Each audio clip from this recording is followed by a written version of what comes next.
राजगुरुनगरमध्ये घरोघरी तिरंगा अभियानाला उत्साहात सुरुवात। स्वातंत्र्याचा अमृत महोत्सवांतर्गत केंद्र शासनाकडून हर घर तिरंगा ही मोहीम सुरू करण्यात आली आहे। ही मोहीम लोकांना तिरंगा घरी आणण्यासाठी आणि भारताच्या स्वातंत्र्याची ओळख म्हणून तो फडकावण्यासाठी प्रोत्साहित करते। यावर्षी 9 ते ऑगस्ट 15 या कालावधीत घरोघरी तिरंगा मोहीम राबविण्याचे नियोजन राजगुरुनगर नगरपरिषदेद्वारे करण्यात आले आहे।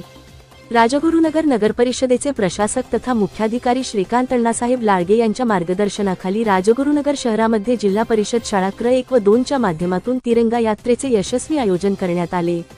शहरातून ढोल ताशा वाद्यांसह तिरंगा ध्वज हातात घेऊन विद्यार्थ्यांनी पायी यात्रा काढली।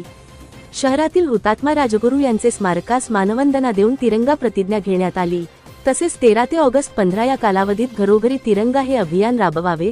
नागरिकांनी कापडी राष्ट्रध्वज खरेदी करून मोहीम कालावधीत सन्मानाने आपल्या घरावरती गच्चीमध्ये नियमानुसार राष्ट्रध्वज फडकवावा असे आवाहन राजगुरुनगर नगरपरिषदेचे प्रशासक तथा मुख्याधिकारी श्रीकांत अण्णासाहेब लाळगे यांनी केले। या कार्यक्रमास राजगुरुनगरचे सर्व अधिकारी कर्मचारी व शिक्षक तसेच मुख्याध्यापक वर्ग उपस्थित होते।